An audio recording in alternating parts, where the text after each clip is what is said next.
Break के बाद एक बार फिर आप सभी का स्वागत है। एनडीटीवी ग्राउंड रिपोर्ट आपको स्पेशल बुलेटिन दिखाते रहेंगे खबरें, लेकिन उससे पहले नजर डालेंगे कैबिनेट बैठक के बाद मंत्री कैलाश विजयवर्गीय क्या कुछ कह रहे, सुनते हैं। लगभग जैसे मैंने बताया आपको कि 66,218 करोड़ का योगदान है, जबकि स्पेशल इकोनॉमिक जोन में और सूचना प्रौद्योगिकी में 4,038 करोड़ का योगदान है।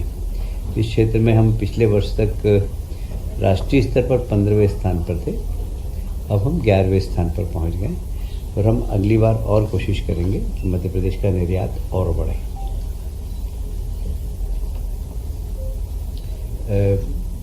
कोई भी प्रदेश जब विकास करता है तो उसमें पूंजीगत व्यय की भूमिका बड़ी महत्वपूर्ण होती है और मुझे कहते हुए बहुत प्रसन्नता है कि पिछले चालू वित्तीय वर्ष में हम तिमाही पूंजीगत व्यय में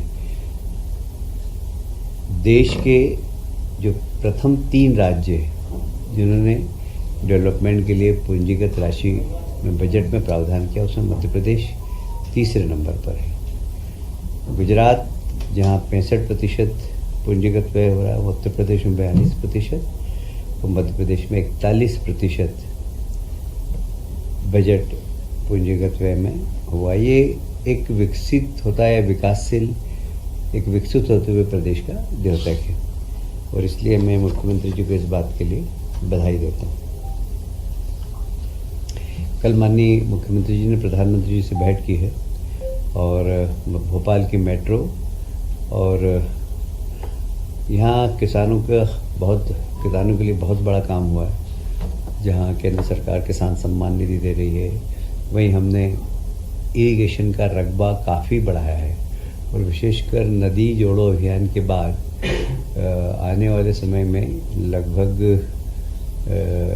मध्य प्रदेश की 60 से 70% ज़मीन सिंचित हो जाएगी। तो एक बहुत बड़ी बात है और हमारा जो लक्ष्य है वो 100% ज़मीन को सिंचित करने का है और इससे किसान के उत्पादन में, किसान फसल पहले 1 लेता था, फिर अब 2 लेना चालू करी, अब 3 और नर्मदा किनारे के किसान तो 4 खेती ले रहे हैं और इसलिए किसान काफ़ी खुश हैं और एक किसान सम्मेलन हम भोपाल में करना चाहते हैं और उसके लिए हमने माननीय प्रधानमंत्री जी को निमंत्रित किया है। जब भी वो समय दे देंगे। आप सभी जानते हैं अभी प्रधानमंत्री जी का एक भाषण हुआ था, उन्होंने कहा था कि आत्मनिर्भर भारत के लिए स्वदेशी बहुत ज़रूरी है और उन्होंने आग्रह किया था कि हमारे स्वदेशी कलाकार, उनके द्वारा निर्मित वस्तुएं आप खरीदेंगे तो भारत आत्मनिर्भर होगा। और इसी दृष्टि से केंद्र सरकार, प्रदेश सरकार, डबल इंजन की सरकार दोनों मिल के काम कर रहे हैं। मुझे गर्व है कि पिछले दिनों राजनाथ सिंह जी ने रायसेन उमरिया गांव में 10 अगस्त को BML आधुनिक रेल कोच कारखाने का शिलान्यास किया है। शायद आपकी जानकारी होगी कि पहले रेल के डिब्बे भी हम बाहर से मंगाते थे, अब हम स्वयं मैन्युफैक्चरिंग करेंगे और हमारे देश की रेल में कोशिश ये होगी कि हर चीज़ स्वदेशी हो और इस दिशा में पिछले 11 वर्षों में काफ़ी तेज़ी से काम हुआ है।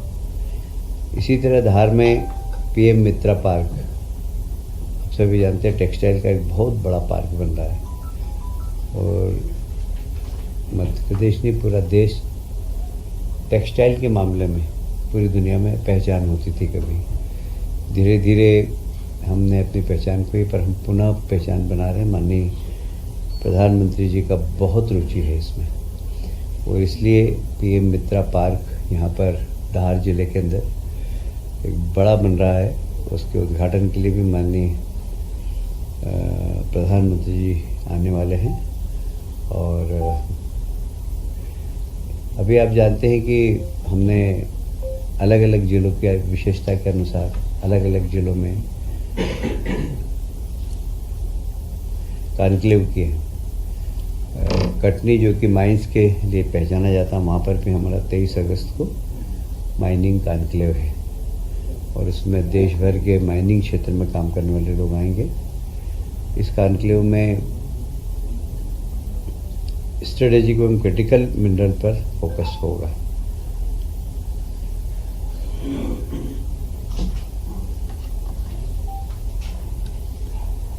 कल महाकाल की आखिरी सवारी निकली थी। इस बार हमने महाकाल की सवारी में अलग अलग प्रकार के प्रयोग किए। पहली सवारी जो निकली थी वो शंखनाद वैदिक मंत्रों के साथ ब्राह्मणों के नेतृत्व में निकली थी, और दूसरी, तीसरी, चौथी, पाँचवीं, छठी में अलग अलग प्रकार के प्रयोग किए हमने, जिससे हमारे यहाँ की सांस्कृतिक परंपरा क्या क्या है। तो भारतीय लोक नृत्य जितने हैं अलग अलग देशों के, उन सब का प्रदर्शन वहाँ पर किया गया था। यह एक धार्मिक पर्यटन भी बने, ये हमारी कोशिश है। और कल की अंतिम सवारी में सब वर्ग के लोग थे, विशेषकर जनजाति वर्ग के लोग बहुत बड़ी संख्या में थे, जो जनजाति नृत्य करते हुए चल रहे थे, और वो सबसे बड़ा आकर्षण का केंद्र था। और मुझे लगता है कि उज्जैन में जो कल की महाकाल बाबा की सवारी निकली थी वो बड़ी ऐतिहासिक थी। मतलब मैं तो हमेशा ही जाता रहता हूँ, पर कल जैसे सिंहस्थ में भीड़ होती है ऐसी भीड़ थी। वो बड़े ज़बरदस्त लोग आए थे और बहुत श्रद्धा के साथ आए थे। प्रशासन की व्यवस्था भी बहुत अच्छी थी, और उस यात्रा के ऊपर हेलीकॉप्टर से पुष्प वर्षा की गई। अब इसमें पुष्प वर्षा में भी हमारी जनभागीदारी थी।